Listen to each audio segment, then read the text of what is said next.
जय श्री कृष्ण। राधे राधे। आप सभी कृष्ण भक्तों का मेरे चैनल जोगन मीरा में फिर से स्वागत है। कैसे हो कन्हैया के लाडलो।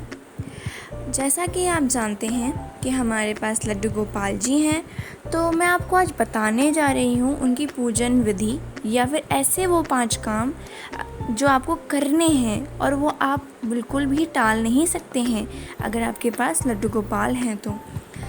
जैसा कि आप जानते हैं कि लड्डू गोपाल जी की पूजा की जाती है, उन्हें नहलाया जाता है, वस्त्र पहनाए जाते हैं, भोग लगाया जाता है। भगवान की पूजा से जुड़े सभी नियम होते हैं। जिन घरों में लड्डू गोपाल की पूजा होती है उन घरों में इन नियमों का पालन करना ज़रूरी होता है। तो आइए वो नियम क्या हैं वो देख लेते हैं। पहला नियम, हर दिन वस्त्र बदलने चाहिए। ये सबसे पहला नियम है, क्योंकि सबके पास अलग व्यवस्था होती है, तो वो कभी ठाकुर जी को नहला पाते हैं, नहीं नहला पाते हैं, या फिर तीज त्योहार पर ही उनके वस्त्र चेंज करते हैं। तो अगर आपके पास लड्डू गोपाल हैं तो ये नियम आपको लेना पड़ेगा कि आप उन्हें नियमित रूप से स्नान करवाएं और उनकी पोशाक बदलें। अगर आप भी लड्डू गोपाल जी को अपने घर में ला रहे हैं तो सर्वप्रथम आपको अपने मन में ये भाव पैदा करना चाहिए कि अब ये आपका नहीं बल्कि लड्डू गोपाल जी का घर है और बाकी लोगों की तरह वह भी इस घर में सदस्य हैं। उसके बाद रोज़ाना सही सुबह ही स्नान करवाएं और रोज़ाना उन्हें वस्त्र बदलें। ध्यान रहे कि हम लड्डू गोपाल जी के लिए ठीक उसी प्रकार की दिनचर्या का पालन करना चाहिए जैसा कि घर के अन्य सदस्य करते हैं, वह भी आपके घर के सदस्य ही हैं। तो आइए अब दूसरा नियम देख लेते हैं। तो दूसरा नियम हमारा रहेगा कि वो घर का सबसे प्यारा और राज दुलारा सदस्य। जी हाँ, अगर आप बाहर से खाने पीने की कोई भी वस्तु लेकर आएँ तो सबसे पहले अपने घर के छोटे से प्यारे नन्हे से सदस्य को भोग लगाएं। और वो कौन है? वो है हमारे लड्डू गोपाल जी। जी हाँ, उन्हें घर का सबसे प्यारा और राजदुलारा सदस्य माना जाता है। ये मानते हुए घर में बनने वाली सभी पकवानों या फिर खाने की सभी वस्तुएं उन्हें अर्पित करें।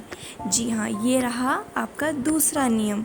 जैसे ही आप लड्डू गोपाल को अपने घर में लाते हैं तो ये नियम आपको पालन करना पड़ेगा। तीसरा नियम पे चलते हैं।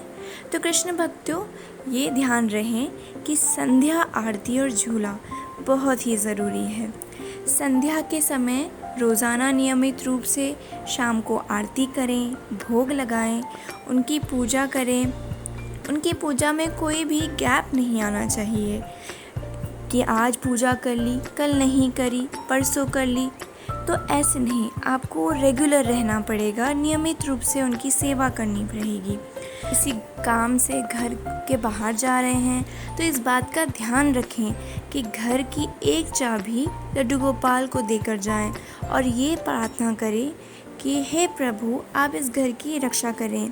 आप चाहें तो ऐसा भी कर सकते हैं कि अपने किसी करीबी पड़ोसी या रिश्तेदार को लड्डू गोपाल जी को सौंप कर जाए ताकि वह रोज़ाना उनका भोग और पूजन कर सकें। अब आते हैं हम, चौथा नियम क्या लेना है हमको? खिलौने। जैसा कि आप जानते हैं हमारे ठाकुर जी नन्हे से बालक हैं तो उन्हें खिलौने तो बड़े ही पसंद हैं। इसलिए जब भी बाज़ार जाएं तो उनके लिए नए नए खिलौने लेकर आएं। उन्हें समय निकाल कर स्वयं भी उनके साथ खेलें, उन्हें बहुत ही अच्छा लगेगा। या फिर समय समय पर उन्हें घुमाने ले जाएं। तो ये नियम आपको पालन करने पड़ेंगे। आइए आखिरी नियम देख लेते हैं। ज़्यादा नियम नहीं है आपके पास, आपको कुछ ही नियम फॉलो करने हैं। आइए लास्ट नियम देखते हैं हम कि ठाकुर जी को 4 बार भोग लगाएं। जी हाँ, जिस प्रकार से घर के बाकी सदस्य सुबह स्नान के बाद नाश्ता करते हैं, दोपहर में भोजन करते हैं, शाम को फिर जलपान करते हैं और रात में भोजन, ठीक इसी प्रकार से लड्डू गोपाल जी को भी कम से कम 4 बार भोग लगाना चाहिए। और ये अनिवार्य भी है। माना जाता है कि जिस प्रकार छोटे बच्चों को बार बार भूख लगती है, वैसे ही लड्डू गोपाल जी यानी हमारे ठाकुर जी को भी भूख लगती है और उन्हें भी समय समय पर खिलाना ज़रूरी होता है। तो देखा कृष्ण भक्तों, तो आपको इन नियमों का ध्यान रखना होगा। जब भी आप अपने लड्डू गोपाल को लाएं तो ध्यान रहें कि ये 5 नियम अनिवार्य हैं, आपको इन्हें फॉलो करने पड़ेंगे और इससे आपकी सेवा में भी बढ़ोतरी होगी धीरे धीरे। ठाकुर जी को भी अच्छा लगेगा और आपको भी एक मन में शांति का आभास होगा। तो अगर आपको वीडियो पसंद आई हो तो प्लीज़ लाइक करिएगा, शेयर करिएगा। जय श्री कृष्णा, राधे राधे।